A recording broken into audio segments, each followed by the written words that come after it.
Hey, what's up, guys? You got Joost back here for my Week 5 match in the CFA. Today we're going up against my man Joost. He's done really well so far in the season. He's 4-0, so he's won every match he's had so far, which is pretty cool. So both of us undefeated teams going up against each other in Week 5. Leading up to the match, when I was sussing out his team, I got most of it right. I figured he'd bring Tentacruel and Latios over the Rotom and Frostlass, but got 4 out of the 6 mons right, and I'm pretty happy not to see Latios and the Tentacruel too, because it does make work a bit easier with Altaria and my Lando, which is nice, respectively. So just hopping into what I brought this match, I brought physically defensive ult for Bendy to take on the Crook. It also functions as like a secondary check to Mega Lopunny, which is pretty nice, and something like Banded Arcanine. So yeah, physically defensive Mega ult I like quite a lot.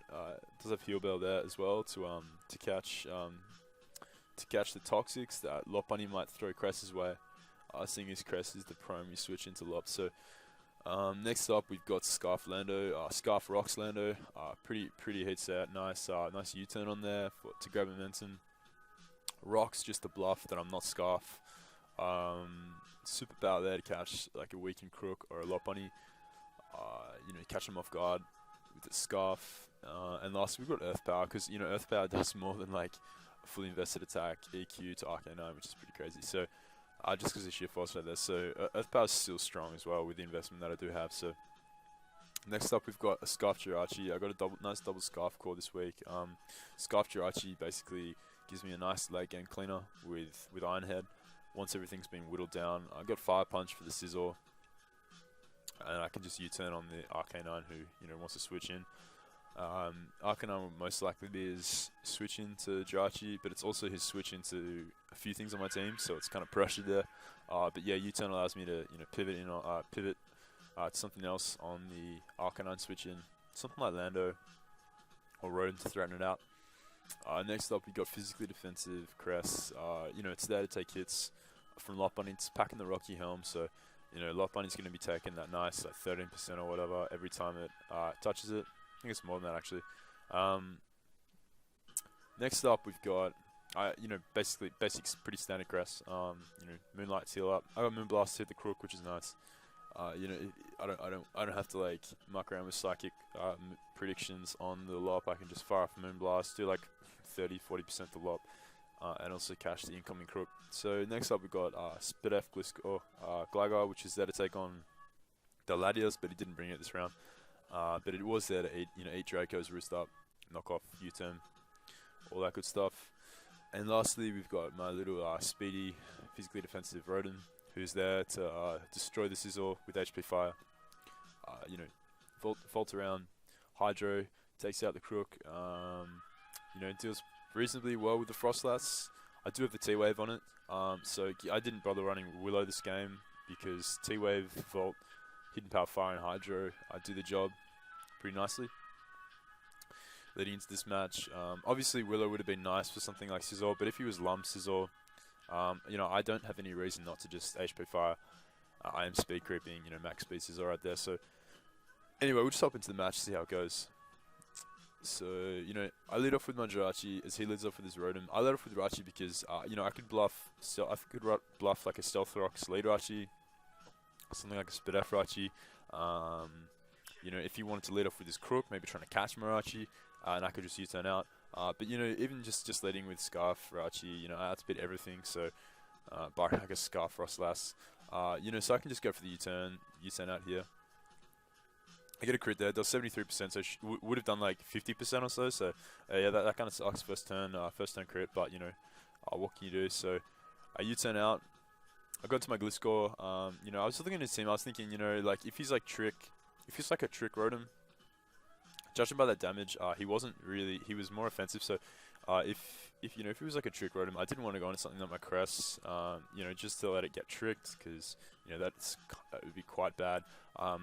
The main reason for Gligar here was to check especially offensive threats, and he hasn't really brought many. So Basically, Gaga's job here is to take on the Rotom, which it would have done with ease, you know, unless it was packing like Specs, HP Ice, but even so, I'm pretty sure I do still survive because Glaga's bulky with Spit F investment. So he goes to the Willow here, and that's cool. You know, Glaga was pretty useless. You know, didn't really matter too much this round. As he does show off the HP Ice, and his Life Orb right there, so that does quite a lot. I knock off, just remove the Life Orb, basically just sacking Glaga here. I don't have to worry about him paint slipping because I am so low on health. As he takes me out there, you know, that's fun. This allows me to just go back into my Lando and U-turn out. So by showing U-turn here, I could have gone for rocks, but, you know, I just wanted to go for the U-turn there to maintain momentum. As he switches out into his Sizzle, I'm not really sure why he saved his Rotom. I guess it's like Death Fodder. You know, that's fair enough. Can potentially, you know, deal huge damage to my Rotom Wash, which does a huge number to his team. So, yeah, I guess I can understand that. As he goes out into his Sizzle here, I just go for the U-turn. I get a crit. It does 18%, so it would have done like 12. Didn't really matter. All I really needed actually was like, if he was max HP, I just needed 10% damage off in order for this HP fire to kill, and I got that with or without the crit. So right here I just stand and go for the HP fire, as he wasn't expecting like a fast Rotom there, I guess. At this point in the match, I've outsped his Sizzle and I've KO'd him, so I could be, you know, like a Scarf or like a Specs offensive Rotom. So he just goes into his Frostlass here, and I just take this opportunity to get off the T-Wave. See spikes, maybe trying to capitalize on me being like choice locked. But even so, like if I was Specs, it would have been a 2-hit KO. But you know, he does have the D bond, Destiny bond, which is pretty cool. But I just whittle him down here. I don't want to go for the Hydro and miss. Doesn't really matter. I mean, he gets parried there, so I just take this opportunity to Volt Switch out and take him out right there. So spikes don't really affect my team too much. That's why I wasn't really that fussed about him setting them up. Like, only one member gets affected by them, and it's Scarf or Archie, and Joost doesn't really even need to be at a high amount of HP. It just needs to be living so I can dish out the Iron Heads. Mugratari hasn't evolved yet, so it's not affected by the spikes. So yeah, spikes aren't really too much of an issue. So I just go into my Lando here, knowing it basically brings in the Lop, because it outspeeds everything else, because as you'll see later, the Crook is banded. So he goes for Lop here, and I just go out. I just switch out, just in case he did want to fake out. And also this maintains the illusion that I'm not Scarf, so that's pretty nice for me. He makes the awesome play and just goes straight for the Toxic. I guess it was a pretty obvious play because, you know, why would my Lando be Scarf, right? So, like, the switch into Caress is pretty obvious, but he goes for the Toxic. Anyway, makes a nice play, and yeah, that's fine because I've got Heal Bell and ult, so I'm not too fussed about that. I double healed my ult because, you know, I figured Crocodile would most likely come in versus my Caress on the pretty psychic attack. And this is nice for me, so I can just Mega Evolve here and get off the Heal Bell. I'm not too scared about this Crook at this point, but then he gets 51% with the AQ.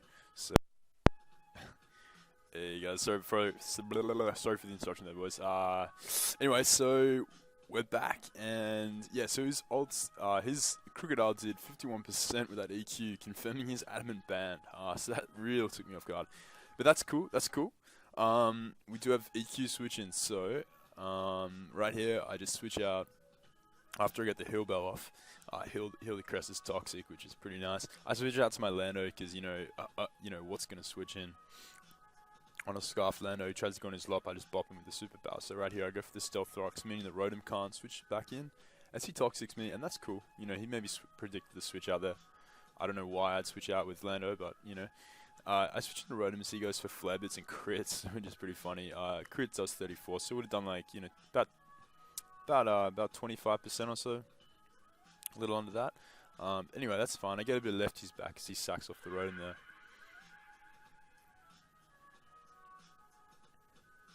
Now at this point, I just switch out to my Crest because, you know, again, I have no reason to stay with the Rotom. Rotom is really nice for the rest of the match versus Crook and Arcanine, so he gets another crit here with the high jump kick, but it doesn't matter. It only does 33% right there. He just Toxics me, and that's cool. I just Moonblast because, like, I don't want to risk him switching into Crook and, you know, me not getting any damage off at all. So I just go for another Moonblast here just in case. Yeah, he switches out into Crook, but he just goes into his Arcanine, which is cool. As I can just stand here and heal up with Moonlight. He goes to the Flabless and it does 28%. Cress is way too fat, man. So I heal up here. He goes to the HP. I want to say like grass, maybe predicting my rotom, which is kind of cool. If he was like an offensive set. But I just stand here and moonlight up as I now go out to my rotom as he shows off the Iron Head here, which does 0 with a crit. So maybe he was predicting my Altaria there, which is pretty cool. But I just go for the Volt here, you know, just to take out the Arcanine and put me in a favourable position with my Lando in up against the Lopunny.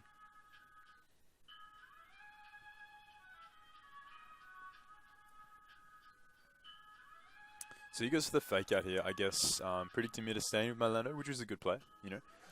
But now I can just take him out with an Earth Power.